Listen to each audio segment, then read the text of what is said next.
لیکن بیماری کی حالت میں کنزا بی بی کو اکیلا نہیں چھوڑ سکتا تھا، جبکہ وہ اپنے تایا کی موت کے غم میں تھیں۔ پوری رات میں ان کے ساتھ ہی رہا اور ان کا خیال رکھتا رہا۔ وہ شدید بخار میں تپ رہی تھیں اور ساری رات غنودگی میں رہی تھیں۔ ساری رات میں ان کے پاس بیٹھا رہا اور صبح تک ان کی حالت بہتر ہوئی تو میں واپس اپنے کوارٹر میں چلا آیا۔ وقت تیزی سے گزرتا رہا اور اس دن کے بعد کنزا بی بی کی طبیعت کچھ ٹھیک نہیں رہنے لگی۔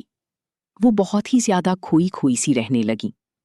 مجھے لگا شاید وہ اپنے ماں باپ کی جدائی میں پریشان ہو گئی ہیں، لیکن مجھے کیا خبر تھی کہ دراصل حقیقت کیا ہے۔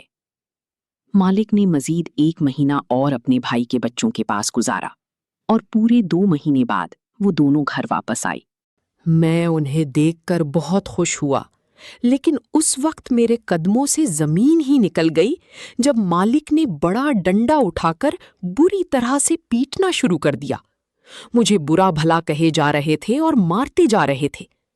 مجھے سمجھ نہیں آ رہا تھا کہ مجھ سے ایسی کون سی غلطی ہو گئی جو مالک اس قدر غصے میں ہے اور میری بات بھی سننے کو تیار نہیں۔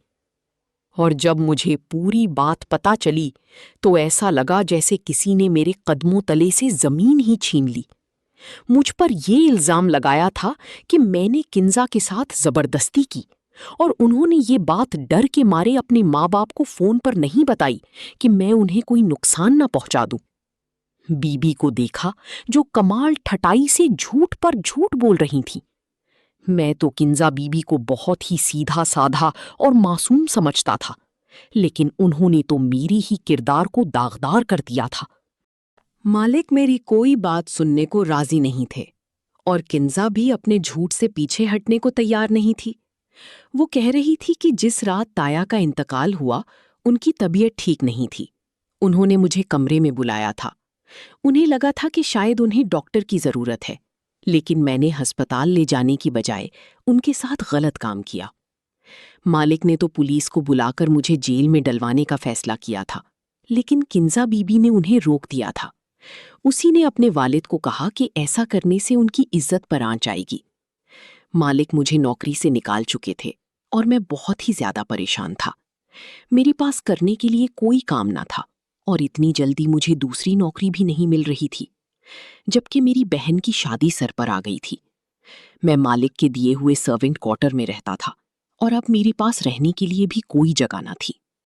اس لیے میں مجبور ہو کر دوبارہ مالک کے در پر گیا اور انہیں اپنی بے گناہی کا یقین دلانا چاہا، لیکن مالک نے میرے سامنے ایسی شرط رکھی کہ میری ہوش ہی اڑ گئے۔ مالک نے مجھ سے کہا کہ تمہیں کنزا سے کچھ مہینے کے لیے شادی کرنی ہوگی۔ جب بچے کی پیدائش ہو جائے گی پھر تم اسے چھوڑ کر چلے جانا۔ ہم نے بچہ ضائع کروانے کی بہت کوشش کی، لیکن سب ڈاکٹروں نے یہی کہا اس عمل میں کنزا کو نقصان ہو سکتا ہے، اور میں اپنی اکلوتی بیٹی کو کھونا نہیں چاہتا۔ اس کا منگیتر بھی اسے چھوڑ کر چلا گیا ہے۔ اس سے پہلے کہ زمانے میں ہماری بدنامی ہو، ہم کنزا کو تمہاری ساتھ رخصت کر دیں گی اور تم اسے اپنی ساتھ اپنی گاؤں لے جانا۔ جب بچے کی پیدائش ہو جائے گی تو اس کے بعد ہم کنزا کو واپس لے لیں گے۔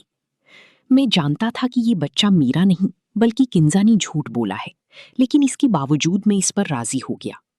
مجھے اپنی بہن کی شادی کے لیے پیسوں کی ضرورت تھی۔ میں جلدی سے اتنے پیسے صرف مالک سے ہی لے سکتا تھا، اس لیے میں نے اپنی بہن کی شادی کرنے کے لیے اس کے ساتھ نکاح کر لیا اور اسے اپنے ساتھ گاؤں لے آیا۔ وہ بہت خاموش تھی۔ میں نے بھی گاؤں تک سارا راستہ اس سے کوئی بات نہ کی۔ نکاح کے فوراً بعد ہم گاڑی میں بیٹھ کر گاؤں آ گئے۔ میری ماں اور گھر والی دلہن کو دیکھ کر حیران رہ گئے۔ جب میں نے اپنی ماں کو بتایا کہ میں نے شادی کر لی ہے تو میری ماں حیران رہ گئی۔ کہنے لگی، اتنی بڑی بات تو نے مجھے بتائی بھی نہیں۔ تیری شادی کو لے کر میرے دل میں بہت ارمان تھے، لیکن کنزا کی موجودگی محسوس کرتے ہوئے خاموش ہو گئی اور اسے پیار کرنے لگی۔ وہ بہت ہی خوبصورت تھی۔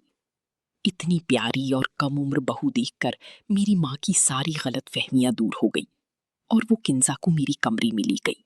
اسے گاؤں کی عورتوں کی طرح سجانے لگی۔ میں بہن کی شادی کے انتظامات دیکھنے لگا اور شام ڈھلے جب کمرے میں آیا تو کنزا دلہن کے روپ میں بستر پر بیٹھی ہوئی تھی۔ اسے دیکھ کر حیران رہ گیا۔ وہ کوئی حور معلوم ہوتی تھی۔ پہلی نظر میں ہی میں اپنی بیوی پر دل ہار بیٹھا تھا، لیکن میں کیسی بھول سکتا تھا کہ یہ میری بیوی نے مجھے کس طرح بد کردار ثابت کیا ہے۔ میں اس کے قریب بیٹھا تو وہ ڈر کے مارے لرزنے لگی۔ وہ اچھے سے جانتی تھی کہ اس نے مجھ سے کس طرح شادی کی ہے۔ میں اس سے پہلے کچھ کہتا وہ خود میرے قدموں میں بیٹھ گئی۔ اس کے آنسو میرے دل پر گر رہے تھے، کیونکہ میں نے اسے ہمیشہ ہی بہت مخلص اور اچھا پایا تھا۔ کنزا ہوتے ہوئے مجھ سے کہنے لگی کہ اس نے جو الزام مجھ پر لگایا ہے اس کے لیے وہ شرمندہ ہے، اور اسے اپنی غلطی کا پوری طرح احساس ہے۔ لیکن یہ سب کچھ اس نے مجھے بدکردار ثابت کرنے کے لیے نہیں کیا، بلکہ بہت ہی مجبوری میں کیا۔ میں نے اسے صاف لفظوں میں کہہ دیا کہ تم نے کتنی مجبوری میں ہی یہ سب کیا ہو، لیکن تمہارے اس عمل سے میری عزت 2 کوڑی کی بھی نہ رہی۔ اپنے گناہ کو میرے سر تھوپ کر تم سرخرو ہو گئی، اور میں بے گناہ ہوتے ہوئے بھی اپنے مالک کی نظروں میں گر گیا۔ میں چاہ کر بھی تمہیں کبھی معاف نہیں کر پاؤں گا، لیکن میں اتنا کم ظرف نہیں ہوں کہ اپنے مالک کی بیٹی کے ساتھ کوئی زیادتی کروں۔ اس لیے تم جب تک چاہو اس کمرے میں رہ سکتی ہو، تمہیں کسی چیز میں کوئی تکلیف نہیں ہوگی، اور جب تم اپنے گناہ کو اس دنیا میں لے آؤ تو یہاں سے جانے پر بھی آزاد ہوگی۔ میں خود تمہیں تمہاری بچے کے ساتھ تمہارے گھر چھوڑ کے آؤں گا۔ یہ کہہ کر کمرے سے باہر نکلنے لگا، جبکہ کنزا کے لفظوں نے میرے قدموں کو زنجیر کر دیا۔ وہ کہنے لگی، میں نے کوئی گناہ نہیں کیا ہے جس کی پیدائش تک مجھے یہاں انتظار کرنا پڑے۔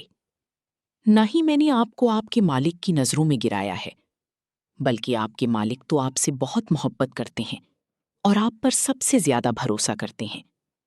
اسی لیے آپ کے مالک نے اپنی زندگی کی سب سے قیمتی چیز آپ کو سونپ دی ہے، اور مجھے یہ حکم دیا ہے کہ میں شادی کے بعد آپ کو ساری حقیقت بتا دوں۔ کنزا کی باتوں نے مجھے حیران کر دیا تھا۔ میں پلٹ کر کنزا کا چہرہ دیکھنے لگا۔ وہ اس وقت ایک 18 سال کی معصوم لڑکی لگ رہی تھی، جو نہ جانے کن حالات میں گزارا کر رہی تھی۔ کنزا کہنے لگی کہ وہ حاملہ نہیں ہے، کیونکہ اس کے والد نے مجھ سے جھوٹ کہا ہے، اور اس کے والد نے یہ سب بہت مجبوری میں کیا ہے، کیونکہ وہ اپنی بیٹی کی جان بچانا چاہتے تھے۔